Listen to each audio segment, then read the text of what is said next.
Welcome to Uncaged from talkSPORT MMA. I'm Adam Catterall. Pleasure as always to be in your company. And look who's back on the show this week, ladies and gentlemen. And he's back in his old room. Look at him there, all chilling, kicking back on British soil, jetting in from nailing one of the most gruesome finishes of the weekend. How are we, buddy? Are we good? Yeah, 30-hour travel. And then I had to, I missed my connecting flight to Sioux Falls because it is in the middle of nowhere, no international airport. So you have to stop in the States at the nearest hub and go. So I missed that one. For people getting confused with this, he's coming out of Thailand through Dubai. He's not coming from the UK. 30 hours from the UK is a bit of an absolute trek, isn't it? He's going a long way around to Sioux Falls. Yeah, it's a long old way to say the least. Missed the last flight then. Anyway, then I think, right, okay, get there, everything's sweet. And then I go to train the first day, and as I got to train, I was just feeling a bit achy and tired, but I thought it's obviously jet lag. Sweet, goes and trains, and then I was just sitting in the bag thinking, imagine this is 7 days away from my fight. I'm like that thinking, oh man, I'm achy here. I thought I've not wrestled or sparred like hard for him. What's going on? Went home, went back to the hotel, and that was it, mate. Went to bed about midnight. Woke up at 1 a.m, just spewing my guts up, aching, shivering in the bed. And I was like, no, not now, please, not now, please, not now. And then that was me for about 3 days, completely under the covers, not nice at all. Very scary when you've got a fight on these magnitudes and you just don't feel up to it. And then my coach came, he landed, and then I've got to give it Frank Hickman, mate. Wow, he pulled me through a real dark time. He was going running to the shop. I was on Beechams and ibuprofens, and I was on everything. I didn't know what it was. I didn't know if it was food poisoning or it was a fever or COVID. Didn't know what was going on. And then, just the whole fight week, that was pretty much the story. And then I did the weight cut. The weight cut was easy because I'd not been off the toilet, for lack of a better expression, for a full week. There wasn't even a weight cut. I was on weight, right? And then, just started getting violently sick again after the weight cut. And I was like, what is going on? So I alerted PFL. I said to him, look, I've been holding this down, but I'm in a bad way here. Like, I'm still getting sick and the fight's a few hours away. And they were like, right, well, let's see how you feel tomorrow. And then the next day he came and I went, I'm already in. I'm here now. I've made weight. Whatever happens. And I did one of them ones and just pulled a highlight reel out the bag, Just pulled another highlight reel out. So, yeah, that was my timeline, Adam. Corresponding messages between me and him last week. Pictures of toilets, pictures of all sorts going on as he was preparing for his knock on Friday night. But as we've said in previous times, right, this schedule with the PFL, it is grueling, it is hard, and if you do miss a day, then you know what I mean. You can miss an opportunity. Now I know that you would have gone through anyway, but I know that being number one seed was important. Being on the not favourable, because it's not favourable, it's it's PFL. Everybody's a blooming killer in there. But to be the number one seed, to go through with the maximum amount of points that you have done, and always important to you. And as well as that, just the routine of going through, getting the fight done, when you're faced with this type of adversity, coming through and delivering. It only bodes well going forward because when you are eventually fully fit, mate, and do you know something? One day you'll be fully fit. You'll fight fully fit one day, my friend. Yeah, I know. Psychologically in your head, then you're away, aren't you? If you can come through what you've come through last week, perform, get a stoppage at high level MMA like this, you know that you're onto something well. You know that you're putting the work in the darkness in the gym, mate. Well, here's the thing. You just touched on it there. If that was the UFC, you call them up like Brian Ortega does, and you say to him, listen, mate, I'm not feeling the best here. No worries, we'll reschedule it. PFL, I would have went out, like, last year, I had the same amount of points and went out. I could have went out if I didn't fight, and that's me sat on the sideline until this time next year, which happened last year. And I thought, I'm nearly 30, I'm 35 this year. You think I've not got 8 months to sit out on the sideline anymore, Adam. So it was either roll the dice, get in there, see how you feel, have a scrap, or sit for 8 months, and I know which one I'm going to choose. Yeah. Regarding the fight, because it's a little bit of a weird dynamic, this one for you. Normally when you have a fight, everybody comes in on that level playing field, don't they? They come in on the same weight, same size, and they've got the same ambitions of obviously winning the fight. There might be different ways of winning that fight, but you're basically just treating 15 minutes, all right, for the majority of fights. This is slightly different because we're at this stage of the PFL's tournament. Your opponent, Gonzalez, was coming in there knowing I need a first round finish. If I don't get a first round finish, I'm out. Yeah. So how does that affect you? Because you know that this kid's got to chuck the kitchen sink at this for 5 minutes. And if he doesn't chuck the kitchen sink at it, then it could be a very different fight from then on in. Very, very, very strange. And last year, like I say, that played into the factors of why I lost, because I was going into the fight knowing that I'm already through and I just have to play it safe. I'm not a safe fighter. As soon as I start playing it safe, that's when the mistakes come, because that's not my style. You have to alter your style for where you're at in the tournament. So as I'm about to walk out to the fight, they say, oh, you're already through even if you lose. Imagine telling a fighter that, you're like, what? It's hard to work out. It's hard to work out, mate. Like, good job I'm so experienced in this thing now. But it is a lot to deal with when you're getting told, you don't even have to engage in this fight. You're already through.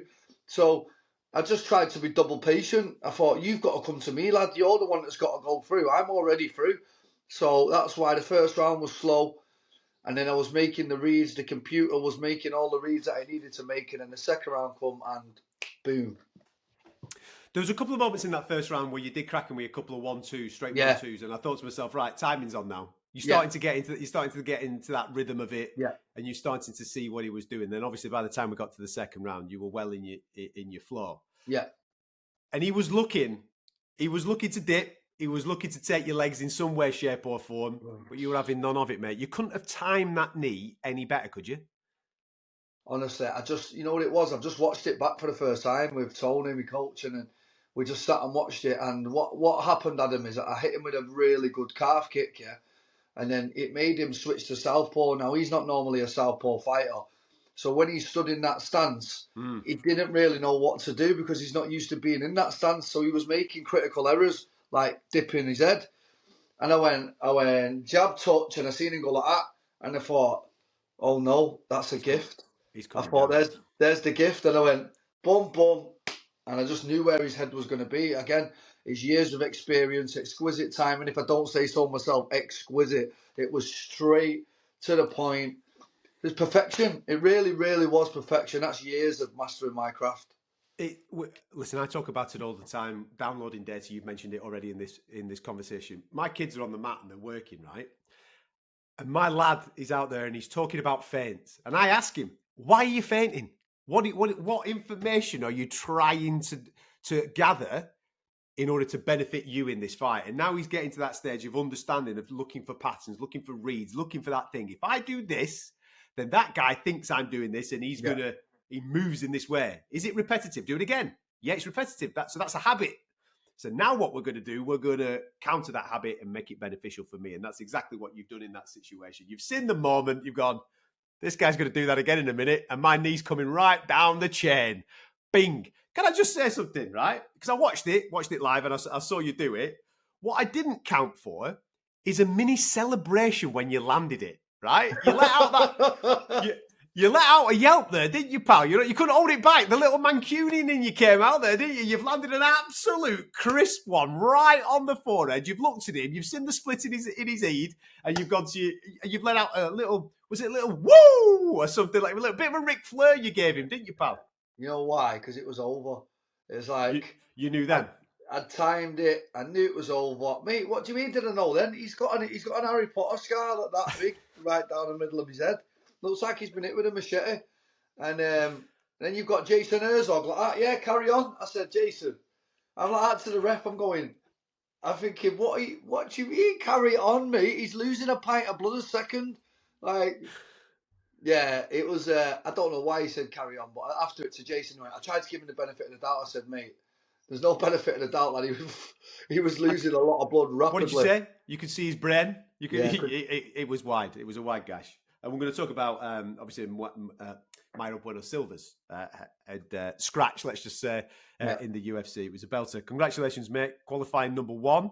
Kaikamaka next. That's what comes up next for you in Washington. And from a fan point of view, obviously, we're all rooting for you, but from a fan point of view that likes watching fights, stylistically, I think it lends to a good knock, that. Me too. And I think if I could have wrote the perfect script, Adam, it was A, get out of there unscathed, B, get a viral knockout, and C, I wanted to fight Kaikamaka. They were the 3 things I wanted from that weekend, and all three came true. So, it was a fantastic weekend at the office. I've got a little boo-boo on here. That'll be healed up in a few days. And then, as you know, I'm off to a beef in the morning to take a bit of time out, switch off, leave my phone off. Because these tournaments are rough, Adam, mate. Like you say, that was just a little tiny insight into a fight week. But it's all the stuff that goes behind the fight weeks, and it's back in the gym on Monday. But again, I'm uber experienced in it now, and I'm looking forward to the Kai scrap. He comes to scrap, but, the guy I beat this weekend, Justin, he's already beat him. And Pedro Carvalho give him hell. We all know what happened in the Pedro fight. But we don't do MMA, Mass, do we, Adam? No, we don't. We're going to do the work, mate. We're going to do the work, and we take care of business on the night. Listen, if you had a dodgy tummy in Sioux Falls, you're going to have one in the beef for this week, mate. We all the party with the boys that you're going to be having. You'll have a whale of a time. Brilliant. Well and truly earned, mate. Listen, that's your side of the draw. The other semi-finals, obviously, Braga against Kiziev. Great fight. It's a nice little knock, that. I'm a fan of Braga. I like what Braga does. Kiziev, listen, he's undefeated. We know where he's from. We know what his base is. He offers a different puzzle, of course. It's going to be interesting to see how Braga approaches that, because you know exactly what Kiziev wants to do. I mean, yeah, he's good. I like him. He's a good fighter, mate. He's a good fighter. I think Braga struggles in the wrestling department. He's shown it against Bubba, and he's shown it against in his fight previous to that. So I can see Kiziev having that fight, but I've seen some weaknesses in Kiziev myself. I've seen that he's good over 3, but how does he do over 5, Adam, when it's the trenches?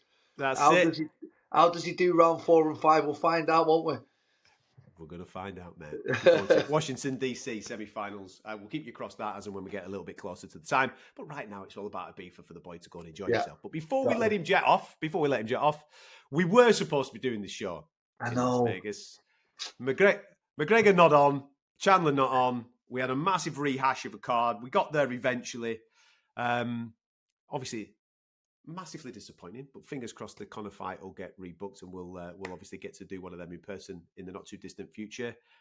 Alex Poatan Pereira, Yuri Prochazka, main event, light heavyweight title on the line, rematch. Talk to me about this Brazilian fella. Check these stats out I've got for you, pal, right? Go on. 32 months inside the UFC. That's it. 32 months inside the UFC. And you can actually coincide that with 32 months of him taking MMA seriously. He had a few MMA bouts outside of the UFC, but he was kind of a glory kickboxer doing MMA on the side, right? Gives up the old glory stuff, comes to the UFC, 32 months in the place, 9 fights. He's 8-1. Okay, he's lost one, but he's a 2-weight world champion.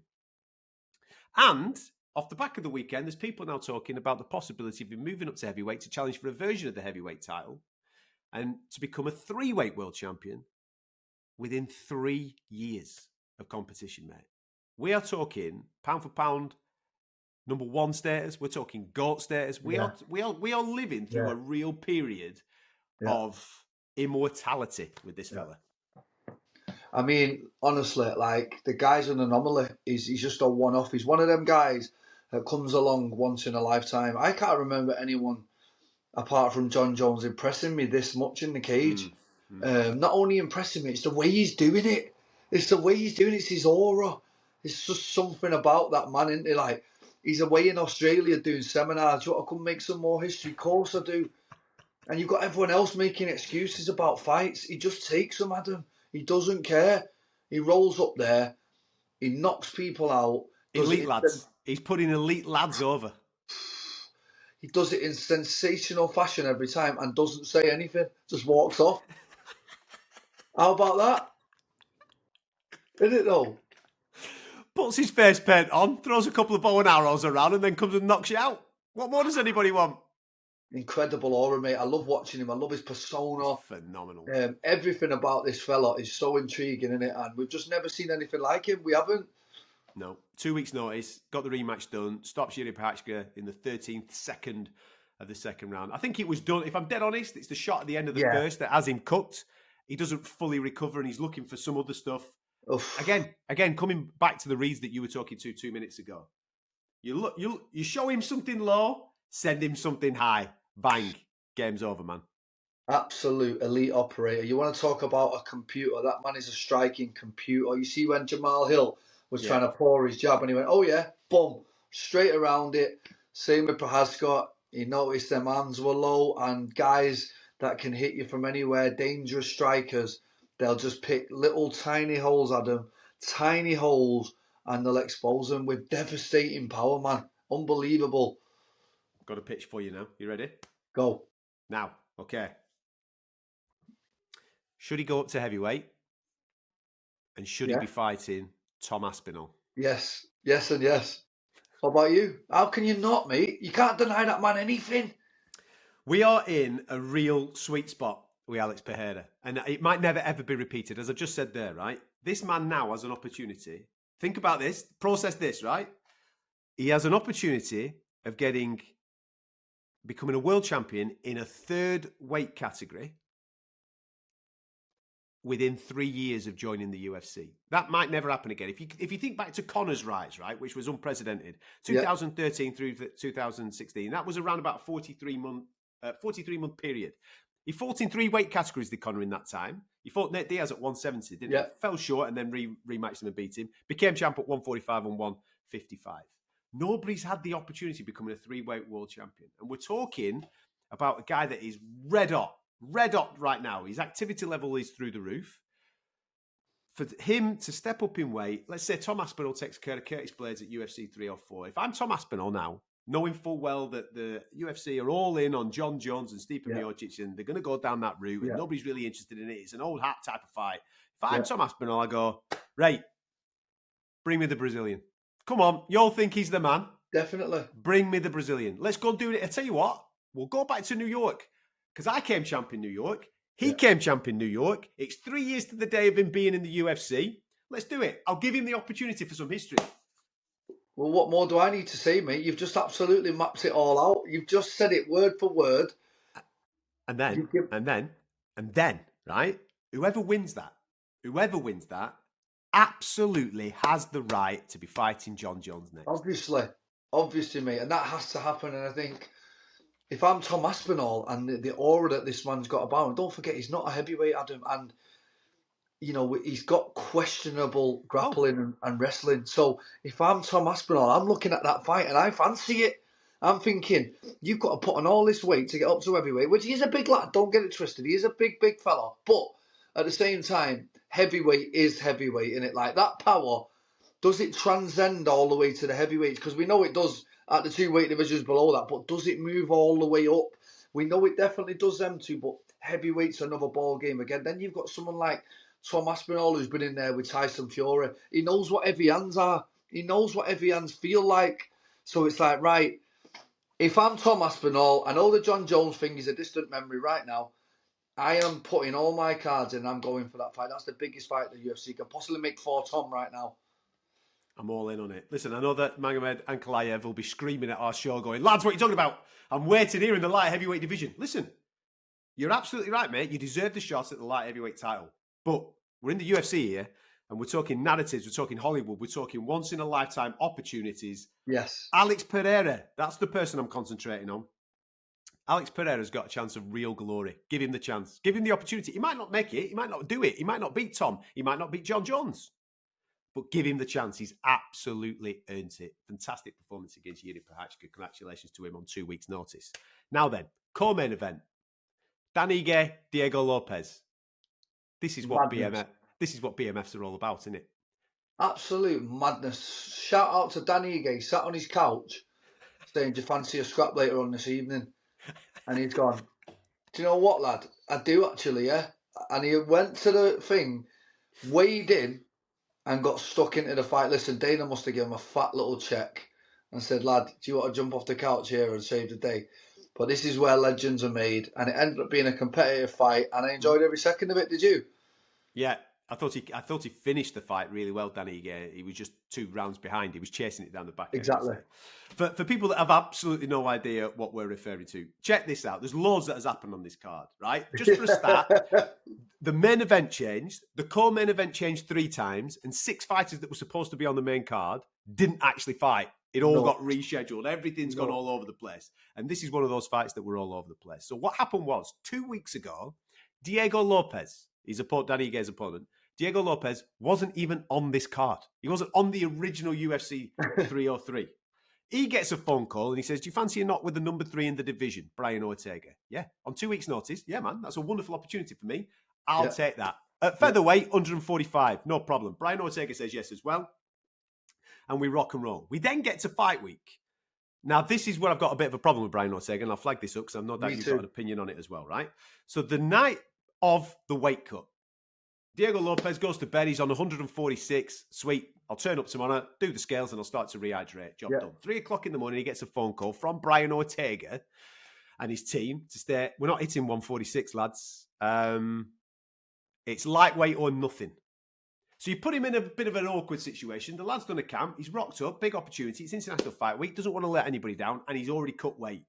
Nah, man. That's bang out of order. Agreed. But he accepts it anyway. He rocks up. Go on then. I'll fight him at lightweight. So he starts to rehydrate. He goes and weighs in. He comes in at 154.5. He's under the weight. Job done. Fight's on. Then gets in the car. He's on his way to the arena. Gets a phone call. This Brian Ortega fight, yeah? Doctors have pulled him out because he's got a fever. He can't fight. Oh, you're joking me. I've gone through all this and I'm not going to get a fight. No, we've got a fight for you. Do you fancy fighting Dan Ige? Well, yeah, go on then. 165 though. I beg your pardon, what? Yeah, 165 pounds. I know it's like 4 hours away, but it's going to be Dan Ige. Is everything sweet with that? No problem. Gets to the arena, weighs in at 161. So he's nearly 5 pounds lighter than Dan Ige. But he still says yes, still rock and roll, and then he goes and ends up winning the fight. Obviously, you just told the Dan Ige story of getting the call. He rocks up as well and comes to save the card off the back of the Brian Ortega news. The reason why this has all happened and can happen, because people will be looking at this talking about a health and safety point of view, Dan Ige fought in Nevada about 3 months ago, so therefore his medical records are on file still with the State Athletic Commission. They stay on file for about 12 months before they've got to be renewed. So they're already there, rocking and rolling. I think he had a first round victory over Andre Feely, so therefore he's been passed off medically. So he's no Nevada State Athletic Commission bans post-fight, which is all good. And he was due to fight in 3 weeks' time. So he's in camp, he's in good nick, he's there or thereabouts of the weight. So it could only really be Dan Ige. And by the way, he lives in Las Vegas, so it works that way as well. Yeah. It could only really happen with it being him. It's not like they pluck somebody out of thin air. Yeah. It's because everything aligned for Dan Ige to be able to step in and make that happen. So the due diligence was done, health and safety was ticked off. Both men said, yeah, come on then. They've walked to the arena with a massive wheelbarrow. They've put the cojones in the middle of it like that Southport meme, mate, and they're steaming on in going, let's have a rock and roll. But back to the Brian Ortega thing. His actions on Friday night were bang out of order. Listen, don't get me started on all this because I've just gone through exactly what Brian Ortega went through, but guess who actually shown up and fought? Do you know what I mean? Like, I had a fever. It's clearly evident. I was sending you pictures of it. Do you know what I mean? And then what's all this now? Ringing people up with, can I have another £10? No, you can't. No, you can't have another £10. Same with Kevin Gastelum. Or can I just get another 10? No, mate. We put our name on the dotted line 8 weeks ago, or even if it is short notice, I don't care. That's when you should really sit down with your team and say, can I make this weight or not? Because if I put my name to it, then that's it. Again, like I was talking about at the beginning of the show, your name's your bond, it's your word, Adam, it's fighting. Like, 145, I look around, I say to my team, do you know what, 2 weeks, it's going to be a push, Bren, but we can do it. Okay, if I put my name to it, I'm doing it. Not the night before. Don't feel the best, you know, mate. Any chance we can do 155? Then he agrees, then he still pulls out anyway. No respect for it at all, Adam, mate. Sorry, it's just a little, it's a touchy subject for me, this one. I'm not into it at all. No. And in a way, listen, I like Brian Ortega. I spent a lot of time with him interviewing a few times and he comes across as a nice kid. But that action, I don't like that action. And secondly, in a way, I'm kind of happy that the fight between him and Diego Lopez didn't materialise because I would have been, if he'd have got a win, I'd have been like, nah, man, you did Diego Lopez out of his moment there. So I'm kind of happy that it all went this particular way.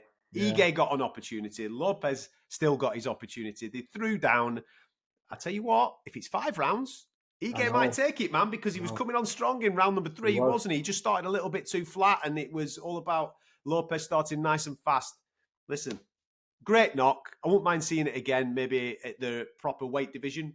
But for now, whatever those two gentlemen ask for next, the UFC should absolutely grant it. And if it's, I want to fight in the Sphere on Mexican Bank Holiday weekend, and I want Yaya Rodriguez, or I want a top fiver, Both guys, no matter where they are in the rankings, in the low teens, they should absolutely get the shot because they saved the show. Yeah, well, that's what I heard. That's what the lads wanted, and they should definitely get what they want out of that. But I want to touch one more time on stop ringing people up in the middle of the night and asking for £10 more. What is everyone doing, Adam? What's happened to the UFC, mate? Like, how is it even possible that you can start belling people the night before, like ringing up someone's team during a weight cut and think, you know what, I'm not going to make this. Well, that's your fault. Turn up then, overweight the next day, lose half your dough. Do you know what I mean? And like, I'm not just belling the other camp up in the middle of the night. It's all a load of madness what's going on at the minute, and takes a bit of integrity away from the sport, if I'm honest. It does. And one thing, I know that Dom Cruz speaks about this quite a lot on comms. Strategical weight misses. Yes. Do my head in, man. Yeah, I'm not gonna hit that, so I'll come in at 148. Eh? Do you know what? Your other guy's blasted himself down to 146, man. I know it doesn't sound too much to people listening, £2. Yeah, try and look at the size of this fella that stood here on the show here. Best part of 6 foot, getting down to 145 pounds. There's nothing on him. That's a drain, man. That's a drain. If you're walking around at 170 summit and you're trying to get down to 140 odd, try and do that when you're on that frame. It's near enough impossible. Well, do you know what it is as well? It just happened in the PFL this weekend. The same thing again. Braga came in £4.5 over. Yeah, he did. Yes, he did. Yeah, he did. And here's the worst bit about all that. Yeah, you want to talk about strategic? They knew that whatever commission it is in South Dakota would still allow it if it was under 5. So guess what? He come in 4.5. 4.5. Yeah. Strategic. Not even sweating. And like poor Bubba Jenkins, and he's left with the thing of do a fight. Do it. Of course he's going to fight. Otherwise he misses out on his competition. And I felt really sorry for Bubba, mate. I was sat chatting to him and he goes, "What do I do, Brendan? If I don't fight him, I can't get my points to go through." And they done him dirty, mate. Now Bubba's out and Braga's through. And, you know, it was clearly evident he was twice his size and didn't even attempt to make the weight. Strategic. And again, no respect for it whatsoever, mate. Like that's 2 cases just on the weekend alone. Yeah. Weight bullies, they call them. And that's exactly what it is. You're draining, I'm draining myself, and you're just bowling in there with not a bead of sweat on you. It's mental. Bang out of order. The sport's dangerous enough. Bang, we have weight categories for safety. It's not just for fun. They're for fighters' safety, and they should be adhered to. The sport's dangerous enough. We don't need to make it more dangerous. Listen, away from that and I suppose this might even continue to be a bit of a negative because the fight just didn't live up. You said it. I said it. A few people that I spoke to in the game, they were getting excited about it because the names, and we had them on as guests last week, and loads of people were interacting with the show going, "Oh, Ian Gary MVP, yeah, it's going to be a belter." And I went, 2 strikers that love range, man, and love to counter. They might just look at each other for a bit, and it kind of, especially in the striking exchanges, that's kind of how it was. Michael Venom Page was trying to make a fight. Ian Gary didn't want that fight on the feet. He wanted to grapple. Fair enough, it's MMA. You take the path of least resistance. You're in the win business. Go and get the win. It wasn't sexy, man. It wasn't the most attractive thing. And if anything, he walks away with the win, does Ian Gary? But his stock doesn't rise with it. It kind of either stays the same or even drops a touch because people are looking at it and going, "Hang on a minute. You've been talking the talk all week, son. Why did you not do what you said that you were going to go and do?" I mean, it's a tricky one, this, Adam, because we are in the win business and MVP is a serious puzzle to solve. And the only way you can really solve it is the way he solved it. So he had to do what he had to do. Yeah, I mean, he had to talk the talk building up to it. They were doing tracks about each other and everything was going on it. And then to go in there and have that type of fight. But what are you going to do? I mean, you can't go strike for strike with MVP. You have to make it like the way he did. So. Which was evident in round 2, Bren, because he was too fast, too sharp, too accurate for him, and that was evident. And he kind of got caught in the headlights a little bit, didn't he? I've never seen that from a striking exchange. He's normally so smooth in those things, slips, bang, all beautiful, lovely kicks. He couldn't touch him. Yeah, he's a very, very like we're talking about a guy here that's had hundreds of karate, kickboxing. Yeah. Like hours and hours of experience, and he just understands range and timing, and you know, fought for the Bellator title. And you're talking about a vastly experienced guy here with a lot of time on the mats. And the way Ian solved it is the way, unfortunately, you have to solve it. And unfortunately, sometimes it ends up like that. Like we guessed, though, did we not? Yeah, we did.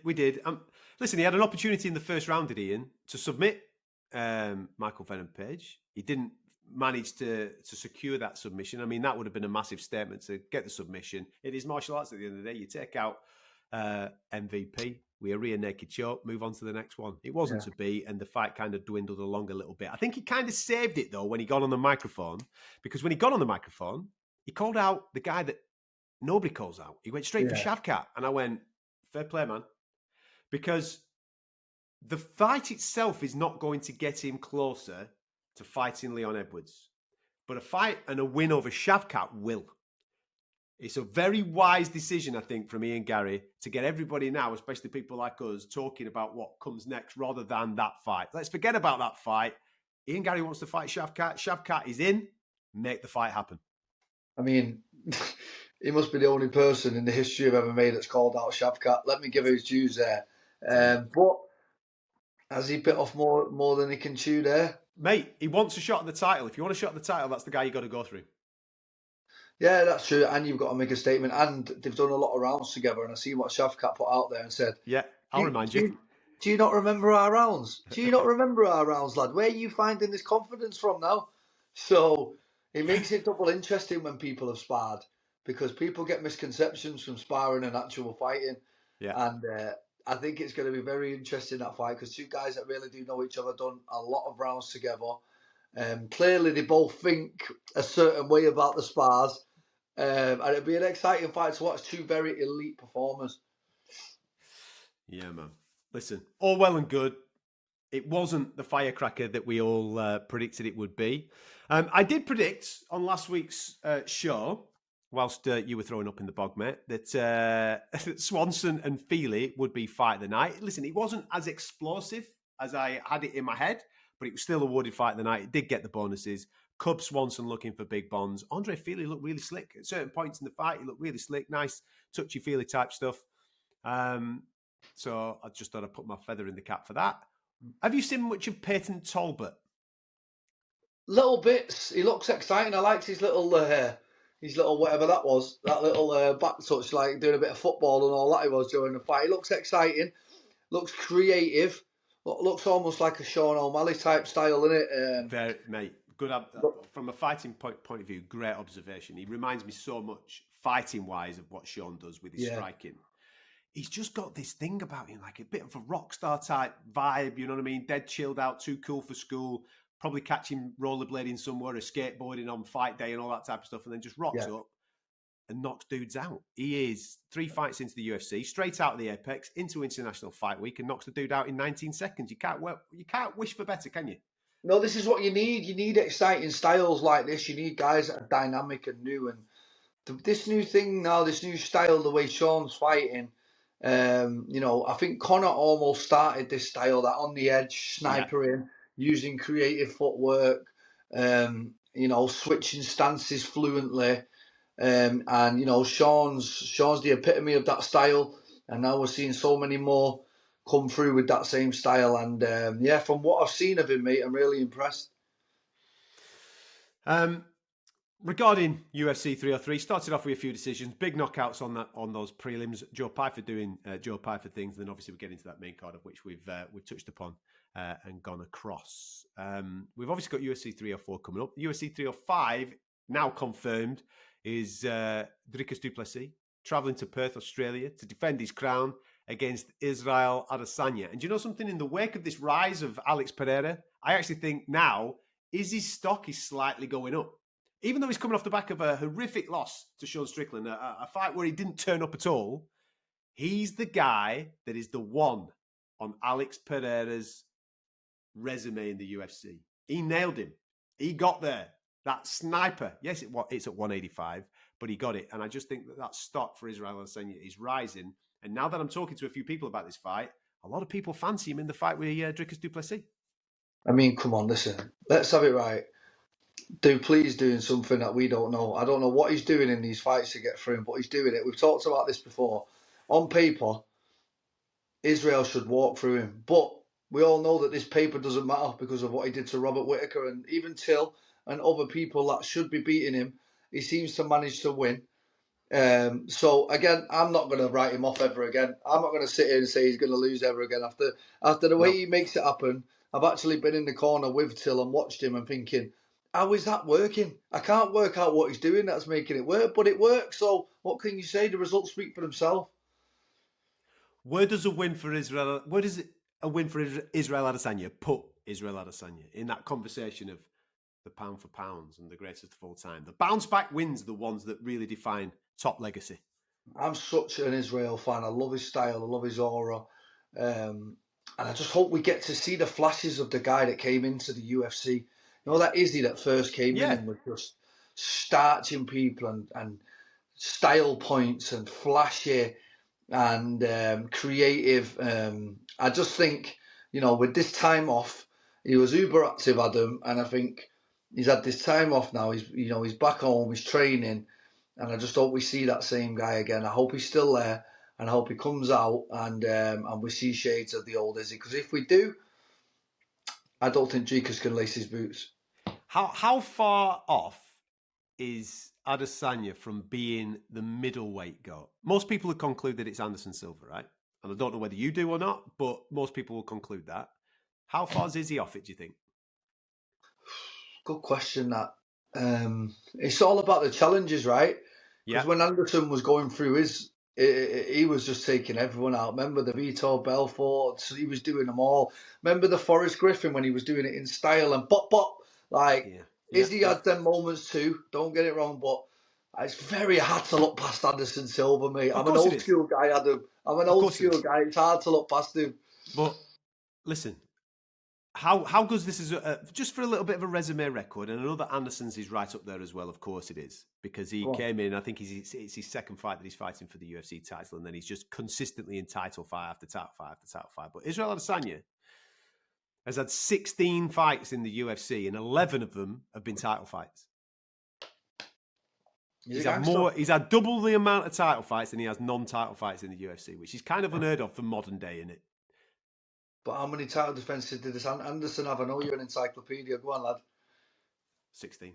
Anyway, we'll leave it at that, shall we? So, listen, I'm on your train. Anderson Silva's the guy, right? I just think that I love bounce back wins. I see fighters that go through undefeated and they mop divisions up and they do this and they do that. You only really find out about someone when they've faced defeat. They've had that mental challenge. They've gone home and they've gone, Jesus, man, I didn't think that could happen to me. And Israel Adesanya has had that moment against Sean Strickland, the number 8 in the division.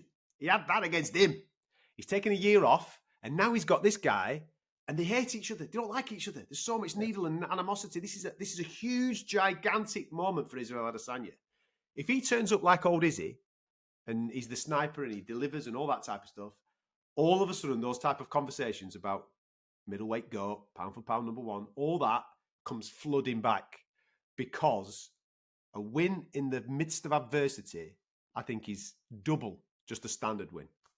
No, I agree. And like you say, losing to Sean would have been very hard for him, mate. I know what type of guy he is. And, with that awkward style that Sean has, and he makes everything ugly. But guess who else makes everything ugly? Jikas. He's just an ugly fighter, mate. And I think he's not going to come out of Izzy's face. Yeah. He's not going to come out of Izzy's face for 25 minutes. It's an interesting one. I'll be excited for that fight, Adam, let me tell you. Yeah, it should be good. Did you see a couple of them announcements regarding the Sphere this week? They haven't announced any major fights on there, but they've said that they've showed a little bit of the graphics of what's going to come their way in September. What a place, mate. Looks unbelievable, doesn't it? What a place. Like, to fight in there, I mean, I'm not surprised them lads, Danny again, I will say, yeah, I'll take this fight in an hour's notice if you put me on that card. I don't blame him, mate. I'd want to be on that card too. Isn't it? It's going to be some special weekend. It's going down, I think, 14th of September in the Sphere. It's a celebration of Mexican independence, is what we're being told from Dana White, so we'll keep you across that. What's on the agenda this week then? Is it big clubs? Is it small clubs? Is it boat parties? Is it bars? Is it restaurants? What's the vibe? Well, I know you've got a little spot out there, mate, so maybe you can give me a few recommendations. But I'm going with the Lunatics, my two mates, the DJs. They've got a show at Amnesia tomorrow night. So I'll be going with them. We're going to go a day early. They're not even supposed to be going till tomorrow, but they said till Tuesday. But they were like, "How about we just go a day early and we'll show you the ropes?" So I said, "Listen, my phone's going off. I don't want to think anything MMA, and I'm all yours, boys. So let's see. Hey, wherever the wind takes us, let's go." Nice. Couple of day parties on the Tuesday then, and then off you go for Amnesia. Did you say? Jeez, man. No, let me tell you, yeah, That's there's full no on. better feeling than winning in style, making a few quid, and then just switching off on the Monday, Tuesday, Wednesday to whatever, mate. Because I'm so regimented. I have such a routine. I have to eat at a certain time, be in bed by a certain time. And people don't understand what that's like to keep that up over a year. So when you get a couple of days to yourself, mate, where you don't have to set an alarm, you can eat what you want. You don't have to count the calories. It's the small things in life, and I'll be really excited about tomorrow. Let me tell you. Mate, you've earned it. Listen, this is an official warning to anybody that's on Ibiza over the next 3 or 4 days. Stay out of his way, right? The man's coming through. He'll be wearing shades in a nightclub. There won't be a shirt on, and he'll be shadow boxing in a corner at some point in the evening. All right, keep an eye on him. Yeah, buy me a pint. Exactly. Make sure you get him a drink, and make sure he comes back to do this show next week. Right? It doesn't matter if he's hungover. Just make sure he comes back. All right. Good. Super stuff. Brent, top man, congratulations at the weekend, mate. Delighted for you. I know how much you went through last week. So to get the win, get into the semis, rock and roll, man. 2 fights away from the cheddar once more time. Listen, thank you very much for tuning in to us here at talkSPORT MMA. Make sure you like and subscribe to the channel. Get stuck into the comment section. We are churning it out thick and fast, especially throughout the month of July as we roll towards UFC 304, where Leon Edwards takes on Bilal Muhammad and Tom Aspinall takes on Curtis Blades in Manchester at the Co-op Arena. It should be an absolute firecracker. Loads of build-up to that coming up on the channel over the next few weeks. We'll catch you next time.